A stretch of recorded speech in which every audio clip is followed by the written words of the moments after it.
Welcome everybody to the Fantasy Golf Insider Webcast and Podcast. I'm Jeff Bergerson, joined as always, back from Augusta and the Masters, Zachary Turcotte. We are with fantasygolfinsider.com, where you should go sign up for a premium membership today. Get some of the best articles and tools in the industry to research your DFS golf. This broadcast is also available in podcast on iTunes. Be sure to check us out there and give us a 5-star review. Also subscribe to our YouTube channel so we can grow that number and you can know exactly when our webcast comes out every week.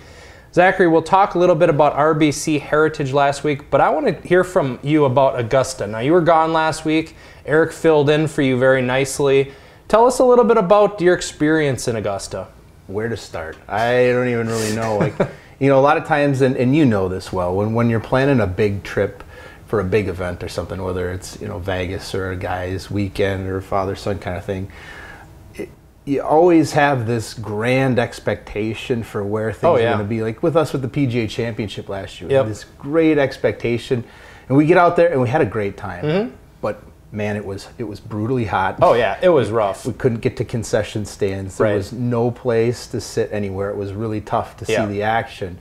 So I think whenever you plan these big events, you put these big expectations out there. It kind of carries you through the grind of your day-to-day life leading up to the event.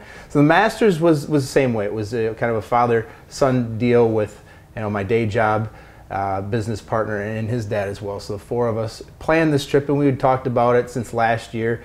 And we put it together through a travel company that was out of Augusta in the area, so they were going to take care of all the arrangements. We had a 4-bedroom house out there, transportation to and from the course, tickets for all 4 days, as well as food and drinks within the house supplied for us while we were out there. So we really didn't have to consider anything other than just when we wanted to leave every morning and when we wanted to come back at night.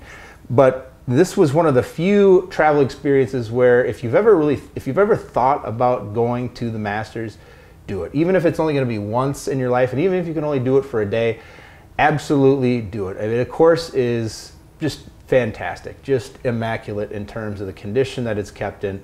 Everything from walking through Amen Corner to seeing just how hilly it is all over the place. I mean, if you put snow down on the course, you could ski up and down some of these hills. The terrain is so much more wicked than what you see on TV.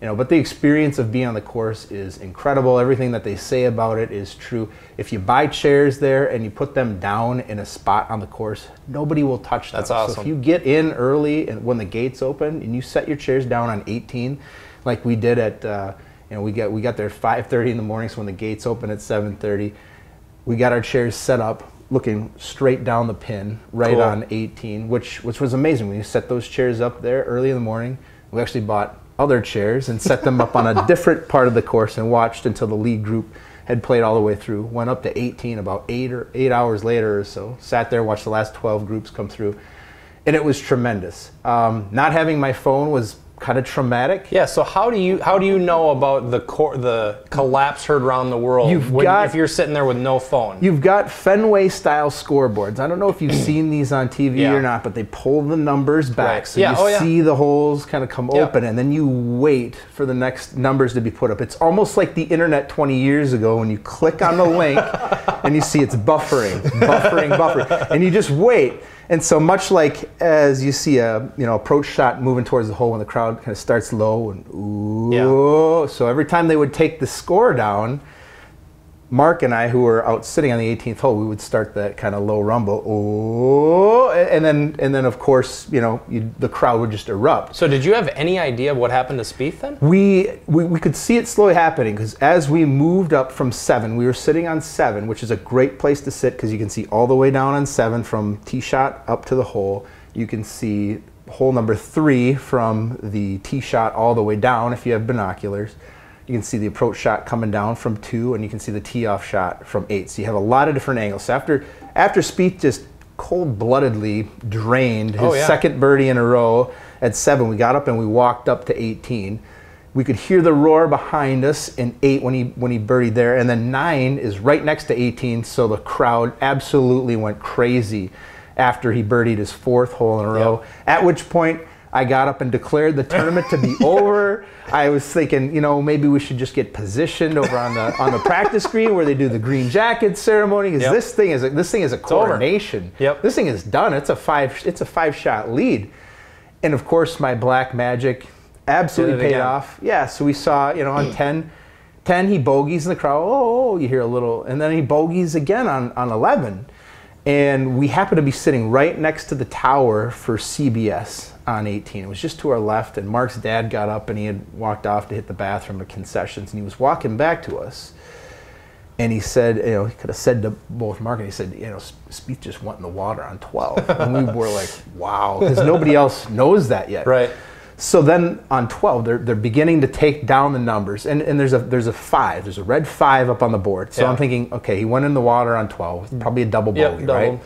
So it's going to be a 3 that's going to come up on the board. So the numbers come down. We start a little rumble, and then we see the red 1 come on the board, and we just about fell out of our chairs. I mean, it was amazing. And then all through 18, because you can hear down in Amen Corner kind of this rumble, but you don't know if it's a good roar or a bad roar. Typically, if it lingers slowly and doesn't really crescendo, or then you can tell it's kind of bad. But 12 is so far away from 18 that we weren't necessarily sure. But pretty much every hole that was still left there was going crazy at that point. So it's pretty electric because you've got groups. These players, they're coming up, they're playing through, and they're not updating the scores as guys are coming through on 18. You know, they're waiting till after they putt.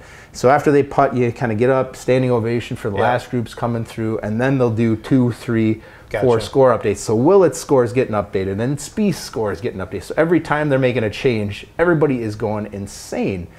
And then you get to watch the players come up 18, and they turn around. And see the scoreboard, And Daniel Berger walks up, and he turns around, and he puts his hand on his hips, and he just shook his head. He just looked at the scoreboard for about 15 seconds or so, and then looked at his caddy, and then walked up. You saw a couple expressions like that of guys who were just in shock because they don't know what's going on around the course either. So it was just an electric atmosphere. And then Willett comes up, and he's right in front of us, and he pulls off his white pullover. He's got the green shirt underneath, which is amazing. Classic. So everybody's cheering for him. And then Spieth, you know, he's making the walk that you look forward to all year long, up 18. And it's just the worst ever. He's getting an ovation because he's the defending champion. He's fought hard for 3.5 days to have it all fall apart at the end. And I just looked at him as he looked down his putt on 18. He just kind of kneeled, so almost crouched down over a small hill, kind of looking at his putt, just kind of taking it in for a moment, like everything that had just happened. And it was just, you were just kind of crushed for the guy, seeing him there, just standing over it, and you could see him just kind of drained at the end. And it's amazing because after he loses, after he falls apart, probably the worst moment of his career, he's got to go back. And now he's got to put the green jacket it was painful on Will. I mean, can you imagine if they did this in the NFL? I know. Make the former champions give the Super Bowl trophy to the other team. I mean, you've never seen anything like that in sports. So absolutely amazing, just an electric atmosphere. I loved it. So did the binoculars get a workout looking at maybe Paulina or Daniel Berger's girlfriend? We had disagreements. I didn't spot Paulina. Mark had walked with Dustin Johnson for a while, so he knew what outfit that she was wearing, so he had an easier time spotting her. I thought I'd spotted her, but it turned out that it was actually Daniel Berger's girlfriend, because I spotted her on 3 walking up, and then when she was back on 7, when Berger's group was going through, I'm like, there she is. My gosh. The black magic is here. And she wasn't all black from head to toe. And she looked good. So yeah, she looked pretty good. Obviously trying to blend in with the crowd. Oh, right? Yeah, they do such a nice job of a lot of loose-fitting clothing, right? Right. No, absolutely not. So yeah, it was a great time. A lot of fun. So hopefully sometime we'll get to do it again. Good deal. So we leap forward to last week now, RBC Heritage. We'll just talk briefly about this. Brandon Grace finally does what we thought he was capable of doing. As soon as everybody abandoned ship. That's right. Yep. He's been in my GPP hardcore core many times this year, including last week. We had him last week. Yeah. You and Pat Mayo are the last couple guys standing on that ship. Yeah, I was happy because he played well there last year. He just showed how talented he is, and when he gets it all together, what he can do. Yeah, absolutely. Tough to get 6 guys through the cut last week. I did have I had 4 of the top T4 guys in the hardcore course, so that did well last week. A couple guys, Snedeker, Casey, obviously missed and let a lot of people down. Right. Tough to predict those type of things. And we still get emails every once in a while, and I have to write back and let them know we're not going to stop playing the top players in the world because they miss a couple cuts during the season. Think of it like poker, and this is what I wrote in my column last week. If you're out there playing in the World Series, as we have done many times over the years, you get all your chips in with pocket queens or pocket kings, and you lose. Do you then decide that pocket queens or pocket kings are now a bad hand? Never play them again. You're never going to play anymore? Absolutely not. No. And yet people don't process that quite as well for golf. We're just playing the percentages every week in terms of these top-level guys. And you've got guys who are consistently in the top 25, guys like Snedeker, who have won there before and are playing incredibly well. Yeah, stats line up, everything lined up. We're not going to ignore those guys. You're getting your money in with pocket kings. Exactly. If those guys miss a cut, there's not much you can do about it. You got to shrug that off. Now, I mean, if you're out there and we're just sort of shooting from the hip and throwing a guy out with not much rationale behind it, yeah, I can understand a little bit of frustration, but we're not going to stop playing guys like Snedeker and Casey. We're certainly not going to look back at the results last week and say, boy, we really shouldn't have played those guys. Because I think if the tournament was, if you lined up the tournament and started it again tomorrow, those would still be two guys that I would look at putting on a lot of lineups. So, you know, you live and learn, I guess. Absolutely. So it was a good tournament. We had some success with GPPs. I heard from some people who did well. But we'll turn the page on that. We're looking forward to the Valero Texas Open this week. But before we do, let's do our shot of the week. You're curious as to what this is this week.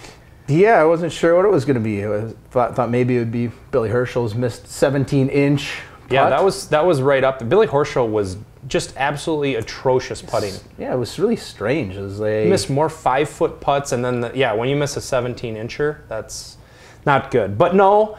It's going to be actually the big Swede, Carl Peterson. Former champ out there. Former champ. I was kind of I was hoping he would win so we could see that plaid jacket on his shapely body again this year. But didn't happen because he absolutely fell apart.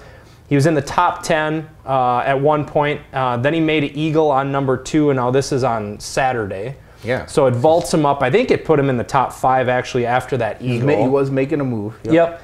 Then 4 consecutive bogeys, so that set him back quite a bit. Then on the back 9, he bogeys 11, triples 12, pars 13, then then double, then bogey, bogey, bogey, double, double. So he was really giving Jason Day a run for his money. He just absolutely fell apart. Have a nice day. 13 over par. So we're gonna MDF, good night. So we're celebrating an entire round with this shot. Yeah, we are. I like that. To big Carl Peterson. That's good. I'll do that. Here we go. Cheers. That's how you take a shot, stat guy. Take notes. Wacky Wagers, how'd that go last week? We just barely got beat. Yeah. It was another single-digit point loss. Lost by about 9 points. Had the thing, I felt like we had a lot of collapses. I could do another shot or two for the collapses that took place with some of my guys. We had I had Danny Lee on the team who managed a triple bogey 18 on Friday afternoon, miss a cut.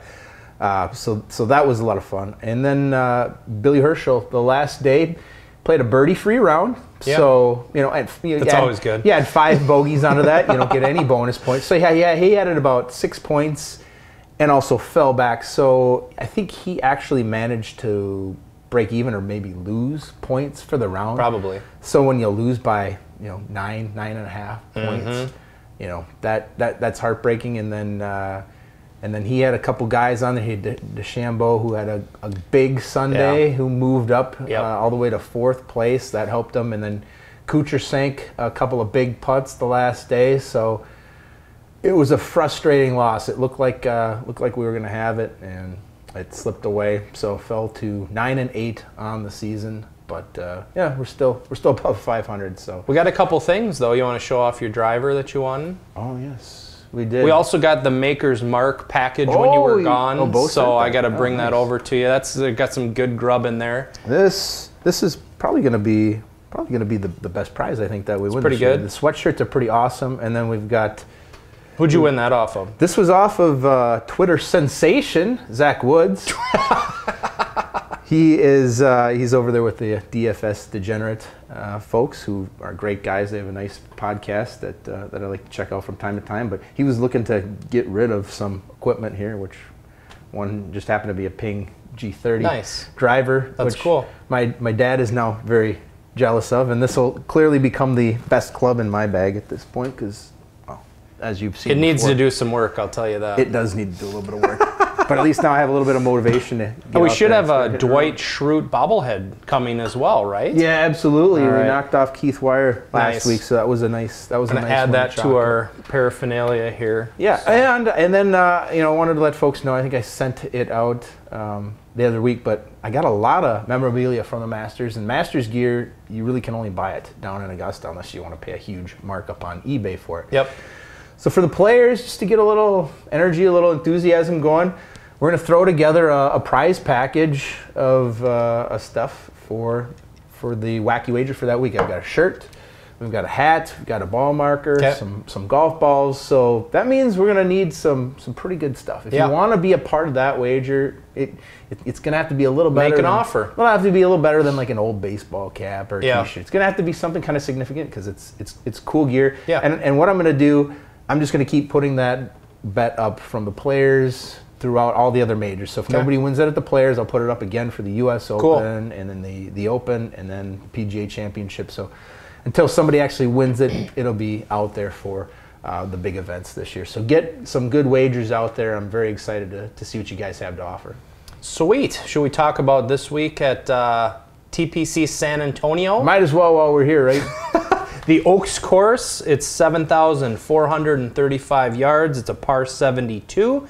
It's one of the two courses at TPC San Antonio. It's been played here since 2010. So when you're looking at tournament history, more heavily weighted on 2010 to now.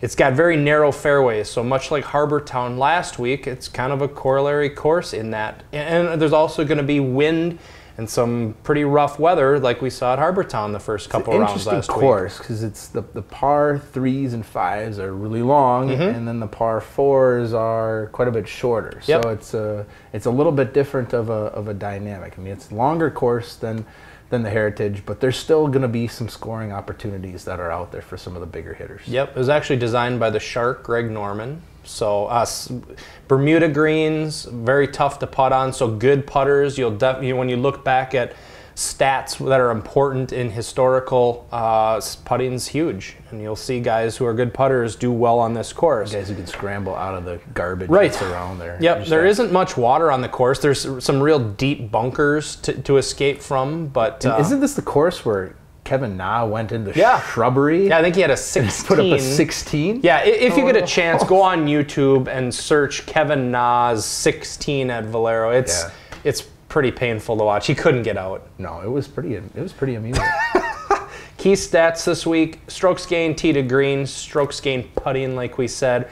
Birdies are better percentage, and par 4 and 5 scoring, and then throw some scrambling in there. And I think we got our key stats for the week. When you're looking at pricing this week, Zachary, not a lot of big names in the field this week. Yeah. This is an off week for them. We've got a handful right there at the top, but then the quality really drops off. I mean, you see guys this week in the 9,000 range who are never in the 9,000 range. Oh, I know. Which and those weeks are tough. Those are always tricky weeks. And then you throw in a little bit of weather, potentially. Yeah. And you've got something that can really cause some trouble if you're not careful. So, this is a good week. This is another one of those weeks where I think it's a pretty good time to be a little bit conservative as far as your bankroll is concerned. I wouldn't get terribly aggressive this week, because there's not a ton of angles or a ton of opportunities that you're going to be able to exploit over other players. Be sure to check out the weather. Last year, obviously, we had the catastrophic wind shift during the course of the round. 4-shot difference between morning tee times Thursday and then afternoon. Yep. So pretty incredible. That made or broke a lot of GPP lineups, and it's pretty amazing. So Who are we looking at up top to target? I know we've been doing bits for DKTV and DraftKings. I know you mentioned a guy, Brandt Snedeker. I think so, who I like, and he's going to be a contrarian pick this week because people are so upset that he missed the cut last week. Outrageous. It'll be one of like 3 that he misses all year. Right. The course sets up perfectly for him, as Harbortown did. Look, the guy was tired coming off his Masters. He just didn't play well, and that happens occasionally in golf, but we can't, just hold that against him and not roster him. So I think he's a good contrarian. Plenty of people are going to. Yes, they will. You saw last week he's in the 20% range. It wouldn't shock me this week if he dropped down and was 10%. I think so, yeah, probably 10 to 15. Especially with all the other names that are up there. I think a lot of the other names that are up near the top are going to be in the 20 to 25% range. And so I think when you look at a guy like Snedeker, there's still going to be enough people who are irritable, and he doesn't have a ton of course history. He did take 4th the one time that he played here, but he doesn't have a lot that is going to attract people's eyes. So I think he'll be a nice contrarian pick up there at the top as well. Are you going with Brandon Grace? I mean, you wrote the article on recency bias coming off a win. People get a little superstitious about guys who've won. If he would have taken 3rd or 4th the week before, it'd be a different ball game. Everybody would be all in on the guy. But since he won, people get a little bit nervous. Like, whoa, he can't possibly win 2 weeks. Right. He did it with Adam Scott earlier in the season. And then he won 2 weeks in a row. Jason Day, too.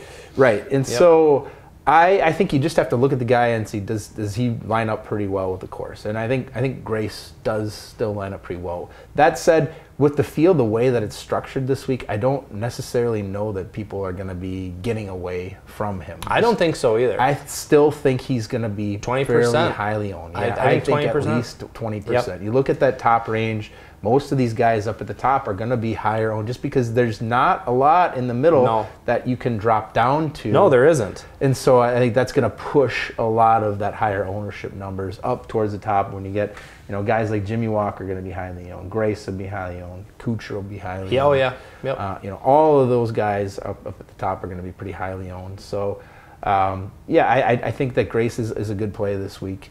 I think he's well suited for the course, and I think we're seeing a similar pattern to what we saw last year, where he came over, he was a little bit slow in terms of getting on track here in the U.S., which most of the European players are. It takes them a few events to get comfortable with the way the courses are set up over here. But now that he's broken through there, I think he'll be able to relax a little bit. He won't have the same kind of stress or pressure. So I expect good things from Brandon Grace this week. I like Brooks Koepka this week at 10,400. I think his game suits this course pretty well. And I'm looking for a breakout from Brooks. We've seen solid performances from him, had a top 10 at Pebble Beach. Yeah. And I just feel like without the top tier talent this week, he becomes a viable option to compete for the win this week. Yeah, and he's played pretty well. There's kind of a line of thought out there this season that, Brooks is kind of underperformed. Well, he's still been pretty good this season. Yes. I think people just watched him from the middle to the end of last year put up so many big performances where he had so many points, where he wasn't necessarily winning tournaments, but he'd be 12th or 13th, and he'd be 3rd or 4th. In DK points. In DK points. Yep. And he's been pretty competitive week to week. He's coming off of a 21st place finish out at the Masters. Sort of ho-hum, wasn't really getting a lot of camera time and wasn't really, lighting up anybody's roster, but he's playing relatively good golf. So I do expect things to improve. I think the results will start coming. I think we will start to see it was really in the mid-season tournaments where the fields were a little softer that he made his mark last year. So I do expect, as the summer schedule rolls along and as we get away from some of the majors and into some of these softer fields, that we will see a little bit of the Brooks that we saw last year. The cat's kind of out of the bag on Bryson DeChambeau, huh? Who? So we've been talking about him for several weeks now. Right. We've written him up. And he kind of just popped last week. Well, at the Masters he did, but then fell back. But last week he just showed just how talented he is. Yeah. He's going to be a force to be reckoned with for years, and now he's going to be super popular. Yeah, I don't think we're ever. I think I was texting you. We'll never see 8,000 for. We will not. Well, at least for a while. I mean, maybe he'll slow down and hit a few bumps along the way. But the only guys who have ever done what he did last year in terms of winning the NCAA individual title and winning the U.S. Amateur. There's only a few names on the list that have ever done this. Is he Tiger's one? Phil's one. Okay. Jack Nicklaus is one, and Ryan Moore is the other. Oh, Ryan Moore. Of course it's Ryan Moore. It's the first one you were thinking of, right?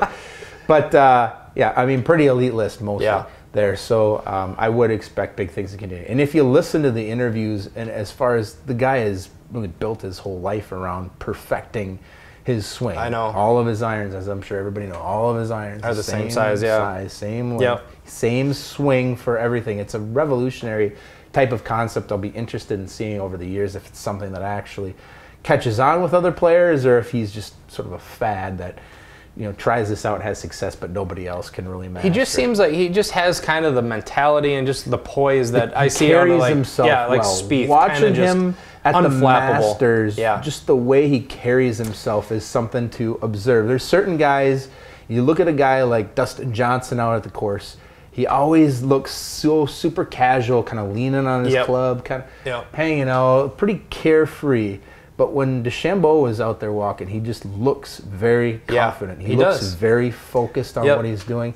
I don't think that necessarily means anything, but it's just an observation that I've had watching him over the last couple of weeks that really impresses me for somebody who's 22 years old. Right. Yeah. Well, we were chatting about that on Dr. Roto and Tommy G before the Masters, and they said, don't you worry about it. It's his first time at the Masters. He's going to be rattled by the atmosphere. And I'm he's like, out there with Spieth and Casey. Right. I'm like, this guy's he's wired different, and certain guys are, and I think it would affect him. But I said I didn't think it would affect DeChambeau. I thought he just has the poise. He's won, you know, obviously big tournaments in the past, and he's just kind of calm. And in the first tournament where he's actually playing for a paycheck, he steps out and takes fourth place. That's pretty sweet. Yeah, leads the field tee to green. So I like him. I'm impressed. I think everybody's going to be all over him from here on. I do too. But especially this week.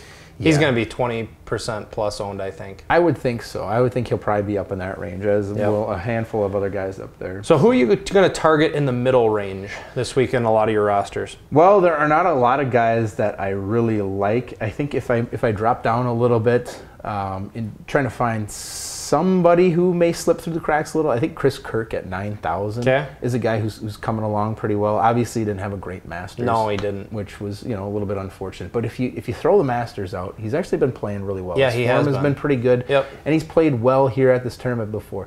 Took a while last year after he won.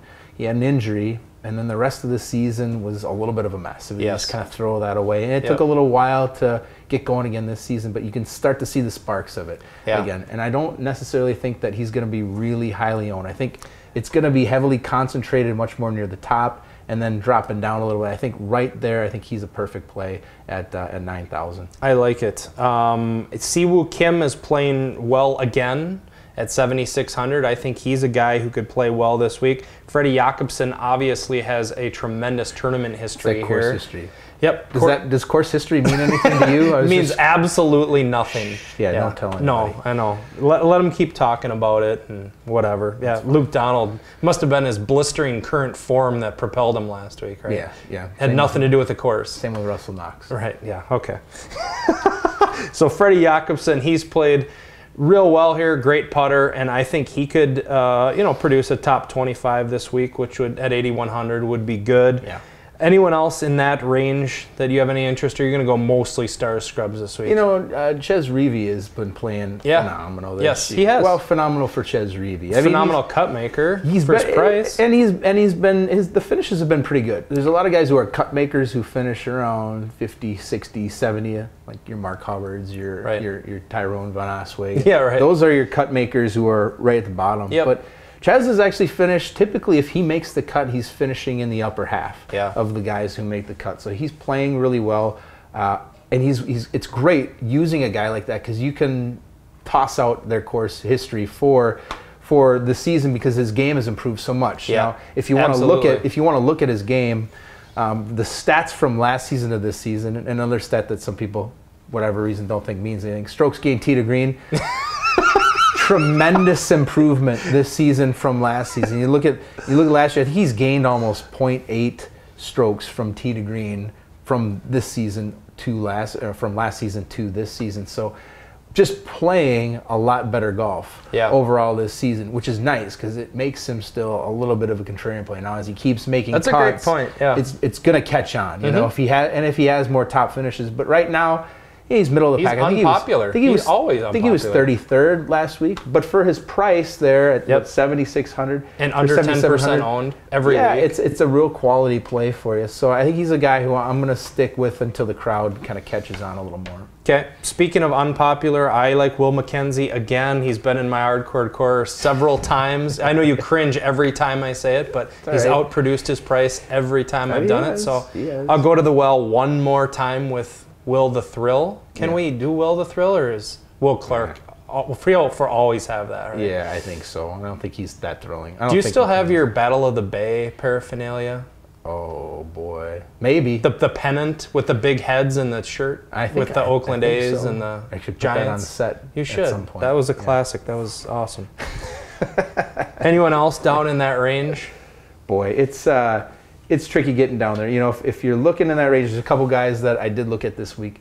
I didn't think I'd ever actually get around to being on the Luke List bandwagon, but here I am. Started off the season really rough. Wasn't making a lot of cuts, but you know, over the last 5-6 events, he's only missed one cut, and his finishes have been pretty high in terms of, you know, when he makes the cut, he's actually contended to some degree for, you know, top 25 finishes or so. There's not a lot of depth down there this week, so I think he's a guy. He does have pretty good length, which should help him out with the course here. And he does have a little bit of upside. So I think at 6,900, he's priced pretty well. And if you look down to 6,500, the other guy I'll mention is Andrew Loop. Okay. He has definite top 10 potential. I think he's got 4 or 5 top 10s on the season so far. So when he does make it through the cut, he does have upside. He's a guy who can score. He can put up a lot of points. He's sort of like what Koepka was last year, where he'll get on these big streaks where he'll have 3-4 holes in a row where he's just amazing, and then the wheels will come off, double bogey, bogey, bogey. And so he's a little bit up and down, but he is definitely a scorer. Long off the tee, can putt well. Took 4th here 2 years ago, so we know that the potential to finish well this year. So at 6,500, he's another guy who I'll take some chances on this week. Okay, all right. Anyone else down in that other range? How about Cameron Beckham or Beckman? Really? What do you like? I don't know. He's from San Antonio, but he sucks.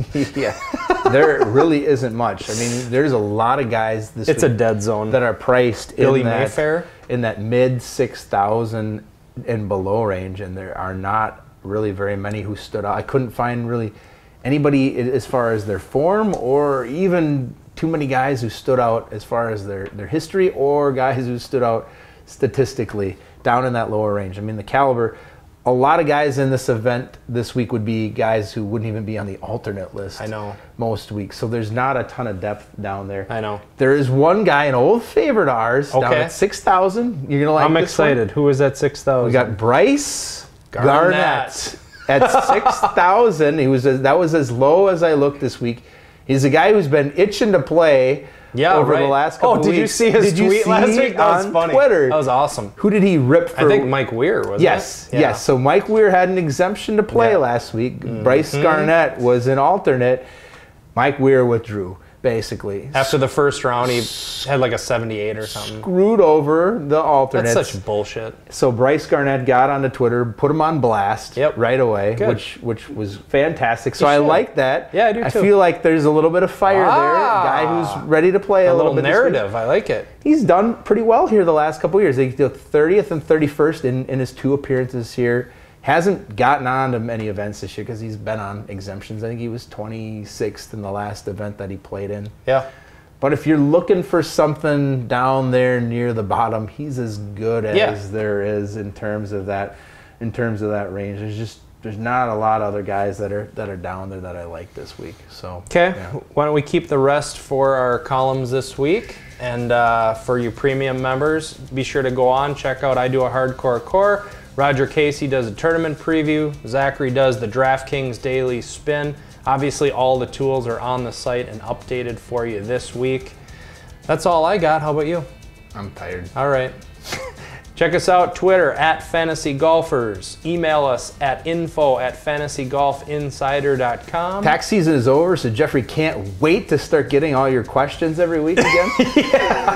I'm excited. I did a pretty good job returning my emails to people. I did the best I could, so That's all I got. Yeah, that's all. All right. Good luck this week, Valero Texas Open, and we will see you next week. Good luck.